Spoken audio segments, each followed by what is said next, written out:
వచ్చి 70 సంవత్సరాలు దాటిపోతూ ఉంది. 1956లో ప్రారంభమైనటువంటి ముదిరాజుల పోరాటము మరి వాళ్ళ ఆకాంక్ష బీసీ డి నుంచి బీసీ ఏలోకి మార్చాలనేటువంటి పోరాటము నేటికి కొనసాగుతూ ఉంది. నాటి నుండి ప్రభుత్వాలు ముదిరాజులను మోసం చేస్తూ వస్తూనే ఉన్నారు. ఎవరొచ్చినా కూడా ఎన్నికల సమయంలో మరి మిమ్మలను బీసీ డి నుంచి బీసీ ఏకు మార్చి మేము న్యాయం చేస్తాము, మాకు ఓట్లు వేయండి అని చెప్పి మరి ఓట్లు వేయించుకున్న తర్వాత మరి ముదిరాలకు తీరని అన్యాయం చేస్తూ మరి ఇచ్చినటువంటి హామీని మర్చిపోయి మరి ఏది లేకుండా మరి బీసీ ఏలోకి మార్చకుండా అన్యాయం చేస్తూ వస్తున్నటువంటి పరిస్థితి ఇలా కనపడతా ఉంది. మరి ఇలా ఉన్నటువంటి ప్రభుత్వం కూడా మరి గతంలో తెలంగాణ ఏర్పడిన తర్వాత గతంలో ఉన్నటువంటి బీఆర్ఎస్ ప్రభుత్వం కేసీఆర్ గారు మరి ముదిరాజులు కానీ మత్స్యకారులకు కానీ సబ్సిడీ కింద వాహనాలు మరి లోన్లు ఇస్తూ మరి ముదిరాజులను ఆర్థికంగా బలపరచడానికి మరి ఉచితంగా చేపపిల్లల పంపిణీ కొనసాగింది.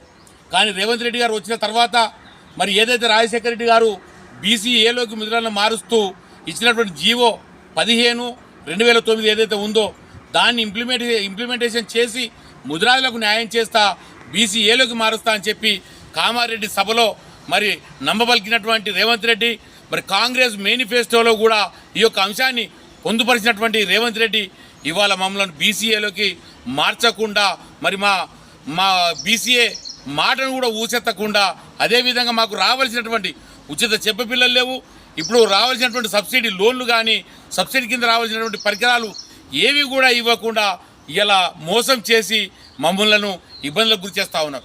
రాష్ట్రంలో ఎక్కడ పోయినా కూడా ముదిరాజులు దుర్భారమైనటువంటి పరిస్థితిలో ఉండి మరి దరిద్రమైనటువంటి కుటుంబాలను ఎల్లదీస్తూ దినదిన గండంగా ఇవాళ జీవిస్తున్నటువంటి పరిస్థితి ముదిరాజులో ఉన్నది. మరి ముదిరాజులు ఇంత దీనమైనటువంటి అవస్థలో ఉన్నప్పటికీ కూడా దీన స్థితిలో ఉన్నప్పటికీ కూడా కళ్ళకు కట్టినట్టుగా కనపడుతున్నా కూడా ఇవాళ ఉన్నటువంటి రేవంత్ రెడ్డి కేవలం అతని పాలన తప్ప ఇవాళ ఎవరిని కూడా పట్టించుకోకుండా ఇవాళ మాకు తీరని అన్యాయం చేస్తూ ఉన్నాడు. మేము రేవంత్ రెడ్డి గారిని ఒకటే డిమాండ్ చేస్తూ ఉన్నాము. కామారెడ్డిలో మీరు బీసీ సదస్సులో ఏదైతే డిక్లరేషన్ చేసిరో మేనిఫెస్టోలో ముదిరాజులను బీసీఏలోకి మారుస్తానని ఏదైతే చెప్పిరో తక్షణమే ముదిరాజులను బీసీ డి నుండి బీసీ ఏలోకి మార్చి న్యాయం చేయాలని, లేకుంటే మా తెలంగాణ ముదిరాజు హక్కుల సాధన సమితి ఆధ్వర్యంలో మరి మేము పోరాటం చేస్తామని చెప్పి హెచ్చరిస్తూ ఉన్నాం. అదేవిధంగా అనేక జిల్లాలలో మరి ముదిరాజులకు మత్స్యశాఖలో సభ్యత్వాలు ఇవ్వకుండా మరి వాళ్ళు ఇబ్బంది పెడతా ఉన్నారు. మేము డిమాండ్ చేస్తూ ఉన్నాము, ఎక్కడ కూడా ఆంక్ష లేనటువంటి సభ్యత్వాలను ఇచ్చి మత్స్యశాఖలో ప్రతి ఒక్కరికి గుర్తింపుని ఇవ్వాలని చెప్పి కూడా మేము డిమాండ్ చేస్తూ ఉన్నాం. ఇవి కనుక జరగలేదు అనుకో మేము ఏమాత్రం కూడా ఉపేక్షించము. ఇంకొక 2 సంవత్సరాన్ని ప్రభుత్వం ఉంది, ఇక మా పోరాటం మొదలు పెడతాము, ఖచ్చితంగా ముందే నిన్ను గద్దె తీస్తామని చెప్పి ఈ సందర్భంగా మేము హెచ్చరిస్తూ ఉన్నాం. సమితి ఆధ్వర్యంలో మన రాష్ట్ర వ్యాప్త పర్యటనలో భాగంగా ఈరోజు మెదక్ జిల్లాలో పర్యటించడం జరిగింది. మెదక్ జిల్లాలో పర్యటించిన తర్వాత అనేక సమస్యలపైన ఇక్కడ ఉన్నటువంటి అనేక సమస్యలను చెరువుకుంటల సమస్యలను తెలుసుకోవడం జరిగింది. రాష్ట్ర వ్యాప్తంగా మరి తెలంగాణ ముదిరాజు హక్కుల సాధన సమితి ప్రతి జిల్లాలో కమిటీలు అధ్యక్ష కార్యదర్శులను కార్యవర్గాన్ని నియమిస్తున్నటువంటి క్రమంలో మరి ఈరోజు మెదక్ జిల్లాలో కూడా పర్యటించిన క్రమంలో ఇక్కడ పిట్ల సాయిబాబా గారిని ఈ జిల్లా అధ్యక్షునిగా ప్రకటించడం జరిగింది. త్వరలోనే మరి పూర్తి స్థాయి కమిటీని మెదక్ జిల్లా కమిటీని నియమించబోతా ఉన్నాము.